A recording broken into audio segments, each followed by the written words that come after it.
तुमचा फिजिक्स, तुमचा केमिस्ट्री, तुमचा मॅथ, या चारही विषयात प्रत्येक विषयात इंडिव्हिज्युअली 40 पेक्षा जास्त मार्कच पाडायचे, तर तुम्ही मग तर तुमची ती सीईटी दिलेली एलिजिबिलिटी असेल.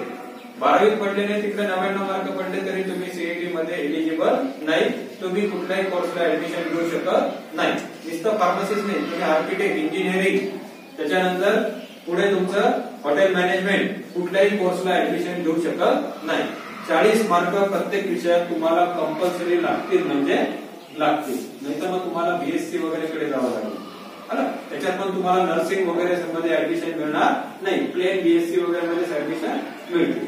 त्याच्यानंतर बघा कागदपत्र सांगितलेले. ज्या वेळेला तुम्ही सीईटी द्या, 12वीचं ऍडमिशन घ्या, याच्यामध्ये बघा 10वीचं मार्कशीट आहे, 12वीचं मार्कशीट आहे, तुमचं ज्युनियर कॉलेज तुम्हाला शाळा सोडण्याचा किंवा कॉलेज सोडण्याचा दाखला देईल. आता उत्पन्नाचा दाखला, ज्या वेळेला तुम्ही उत्पन्नाचा दाखला कन्सिडर करता, तर उत्पन्नाचा दाखला तुमच्या वडिलांच्या नावाने असणार आहे. बरोबर आहे, तुमच्या वडिलांच्या नावाने असणार आहे. पण तिथे तुमच्या नावाने शैक्षणिक कामासाठी हे कारण मेन्शन पाहिजे. शासकीय कामासाठीचा उत्पन्नाचा दाखला ग्राह्य धरला जात नाही. काय पाहिजे त्याच्यावरती?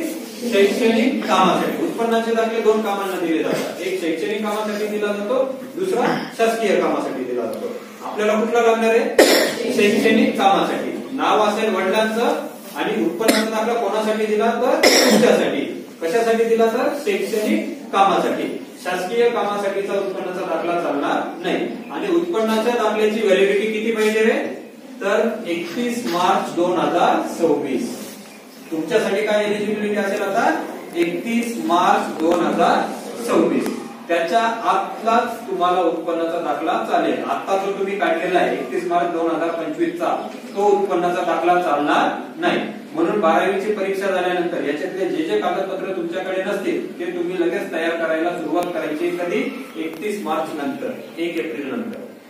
कारण तुमचं ऍडमिशन हे पुढच्या शैक्षणिक वर्षासाठी होणार आहे, याने. म्हणून लागणार आहे 31 मार्च 2026 पर्यंतचा व्हॅलिड उत्पन्नाचा दाखला. त्याच्यानंतर वय, डोमेसाईल वगैरे म्हणतो आपण, नॅशनॅलिटी, वय आणि आदिवास प्रमाणपत्र. साधारण तुम्ही 10 ते 12 पासपोर्ट फोटो काढून ठेवायचे. जातीचं प्रमाणपत्र, त्याला म्हणतात तुम्ही पडताळणी प्रमाणपत्र. बरोबर आहे, कास्ट सर्टिफिकेट आणि कास्ट व्हॅलिडिटी. आधी कसं होतं? कास्ट व्हॅलिडिटी साठी तुम्हाला 2 महिन्याची 1 महिन्याची मुदत दिली जायची. आता ऍडमिशन प्रोसेस करत असताना ज्या वेळेला तुम्ही ऍडमिशन प्रोसेसला रजिस्टर करता त्या दिवशी तुमच्याकडे व्हॅलिडिटी असणं कंपल्सरी केलेलं असणार. आलं लक्षात? त्याच्यामुळे पडताळणी प्रमाणपत्र प्रत्येकाने तुम्हाला आता जून महिन्यापर्यंत साधारण 2-3 महिन्याचा वेळ मिळेल. तुम्ही काटाक्षाने त्या गोष्टीमध्ये लक्ष घालायचंय आणि प्रत्येकाने पडताळणी प्रमाणपत्र काय करायचंय? तयार करून घ्यायचंय. जातीचं प्रमाणपत्र वेगळं आणि जी तुम्ही व्हॅलिडिटी म्हणतात त्याला म्हटलं जातं पडताळणी प्रमाणपत्र, ते सुद्धा तुम्हाला कंपल्सरी लागणार आहे. इथून 2 वर्षांमागे त्याला आपण 2 महिने 3 महिने शासन देत होतं मुदत, आता शासन मुदत देत नाही. ते दोघं डॉक्युमेंट सुद्धा तुम्हाला कंपल्सरी लागतील. आणि ज्या कॅटेगरी, आता तुम्हाला जरी नाही पण बाकी कॅटेगरीला जे नॉन क्रिमिनल वगैरेचे प्रमाणपत्र लागतात ते त्यांच्यासाठी लागणार आहे. आणि स्वतःचा अपडेटेड आधार कार्ड, त्याच्यावरती तुमची जन्मतारीख पण आली पाहिजे, तुमचा व्यवस्थित पत्ता पण आला पाहिजे आणि त्याच्यावरती तुमचं संपूर्ण व्यवस्थित नाव सुद्धा आलेलं पाहिजे. हे सगळे कागदपत्र तुम्ही काय करायचे? व्यवस्थित तयार करायचे. ज्या लोकांचा कुणाचा गॅप असेल तर 100 रुपयाच्या बॉन्ड पेपरवरती कार्यालयातनं, तहसील कार्यालयातनं काय करायचंय? गॅप सर्टिफिकेट तयार करायचंय. ज्यांचा गॅप असेल त्यांना. आलं लक्षात? काय काय आपल्याला कागदपत्र लागतील? 10वीचं मार्कशीट, 12वीचं मार्कशीट, 12वीचा शाळा सोडल्याचा दाखला, उत्पन्नाचा दाखला, तुमची nationality certificate, domicile certificate, caste certificate आणि कास्ट व्हॅलिडिटी, सोबत पासपोर्ट साईज फोटो आणि आधार कार्ड. एवढे 8 ते 10 म्हणजे काही तुम्हाला सगळं दिलेलं आहे बघा. याच्यावरती सगळं मेन्शन केलेलं आहे, ते सगळं लागेल. उत्पन्नाच्या दाखल्याची व्हॅलिडिटी काय पाहिजे आपल्याला? 31 मार्च 2026. काय पाहिजे आपल्याला? 31 मार्च 2026. इथे हे सगळे कागदपत्र तिथे मेन्शन केलेले. तर प्रत्येकाने आमच्याकडनं आवाज राहील की तुम्ही सगळ्यांनी, कोणी भरलेत का सीएडीचे फॉर्म? भरलेत का कोणी? तुमच्या भरलेत ना? तर सीएडीचे फॉर्म व्यवस्थित भरायचे. त्याच्यामध्ये काही अडचणी वगैरे असतील तर त्याच्यावरती जे नंबर दिलेले त्या नंबरवरती किंवा या नंबरवरती, किंवा पगार सर आहेतच, पगार सर वगैरे आहेत, गौरी सर वगैरे आहेत, त्या सरांशी बोलून घ्यायचं. ते आमच्याशी संपर्क करतील, ते आम्हाला या गोष्टीविषयी सांगतील. काही अडचण असली आम्ही तुम्हाला पुन्हा मार्गदर्शन करू शकतो. तोपर्यंत या कागदपत्रांची पडताळणी पूर्तता तुम्ही करून ठेवा. आणि सीईटीचा फॉर्म भरला, सीईटी दिली म्हणजे तुम्ही ह्या प्रोसेसच्या ऍडमिशनचे फॉर्म भरले असं होत नाही, याच्यासाठी पुन्हा एकदा प्रक्रिया चालू होते. त्यावेळेला परत आम्ही तुमच्या आता जर आमचे नंबर वगैरे नेलेले असले तर आम्ही तुम्हाला मेसेज वगैरे करू, त्याच्यामध्ये तुम्हाला पुन्हा सांगू. त्याला म्हटलं जात मग तिथे आपल्याकडे ते पडताळणी केंद्र पण आहे, त्याला फॅसिलिटेशन सेंटर म्हणतो आम्ही, FC सेंटर म्हणतो. ते सेंटरला तुम्हाला यावं लागतं, तिथे सगळे कागदपत्र व्हेरीफाय करावे लागतात, ते व्हेरीफाय करून दिले जातात. मग तुम्ही त्या प्रक्रियेमध्ये काय होतात रे सहभागी होतात. सीईटी देणं हा वेगळा पार्ट आहे, त्या प्रक्रिया करणं हा वेगळा पार्ट आहे. तुर्तास तुम्ही सीईटी वगैरे व्यवस्थित फॉर्म वगैरे भरा, त्याच्याविषयी काही अडचण असेल तर व्यवस्थित विचारून घ्या. नसेल तर जमत विचारता येत असेल तर तुम्हाला काही लोकांना संकोच वाटत असेल तर या नंबरवरती फोन करून विचारलं तरी चालेल. फक्त आव्हान एवढंच आहे की उत्पन्नाचा दाखला हा 31 मार्च 2026 व्हॅलिडिटीचा आणि पडताळणी प्रमाणपत्र जे असणार आहे तुमचं व्हॅलिडिटी हे कंपल्सरी तुम्हाला आता लागणारच आहे. कटाक्षाने लक्ष घालून हे 2 कागदपत्र तुम्ही स्वतःचे काय करायचे तिथे तयार करून घ्यायचे. कुणाला जर काही अडचण असेल, काही विचारायचं असेल तर तुम्ही मला प्रश्न विचारू शकता, नाहीतर मग मी आता थांबतो. ऍडमिशन हॉस्टेलच्या ऍडमिशनसाठी लागणार आहे.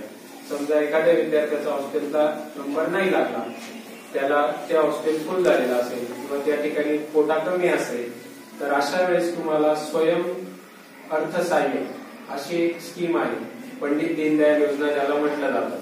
त्या योजनेत तुम्ही फॉर्म भरू शकता. त्या योजनेत फॉर्म भरल्यानंतर तुम्ही रूम करून सेपरेट राहू शकता. तेवढे पैसे तुम्हाला गव्हर्नमेंट कडून त्या स्कीम मध्ये मिळू शकतात, म्हणजे जेणेकरून तुम्ही शिक्षणापासून वंचित राहू शकत नाही, शिक्षण घ्यायला तुम्हाला अडचणी येणार नाही. तसंच ज्या काही कॉलेजला तुमचं ऍडमिशन होईल, कळवणला झालं, नाशिकला झालं, तरी देखील तुम्हाला तिथं भारत सरकार शिष्यवृत्ती मिळणार आहे.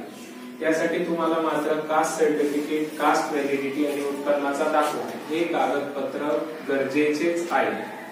आलं लक्षात?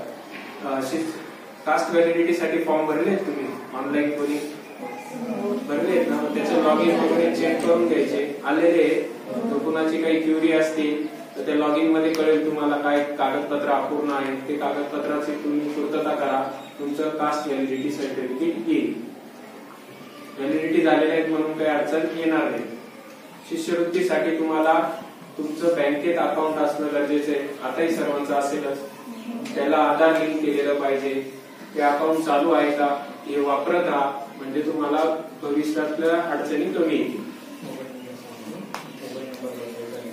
जो नंबर तुम्ही मोबाईल नंबर जो असेल तुमच्याकडे आधारला लिंक केलेला मोबाईल नंबरच तुम्ही शिष्यवृत्तीसाठी वापरायचा आहे. तो बदलला तर पुन्हा तुम्हाला त्यातलं डीबीटी ट्रान्सफर जे म्हणतो आपण, तुमची शिष्यवृत्ती येण्यास अडचणी निर्माण होतात, त्या होणार नाही. म्हणून कुठला तरी एक परमनंट मोबाईल नंबर आधारला आणि बँकेला लिंक करायचा आहे. या व्यतिरिक्त शिष्यवृत्तीमध्ये काही शंका तुम्हाला? आसमशा काठवेकर यांचं मनापासून आभार मानतो की आम्हाला कार्यशाळा तसेच आपले ज्युनियर कॉलेजचे दळवी सर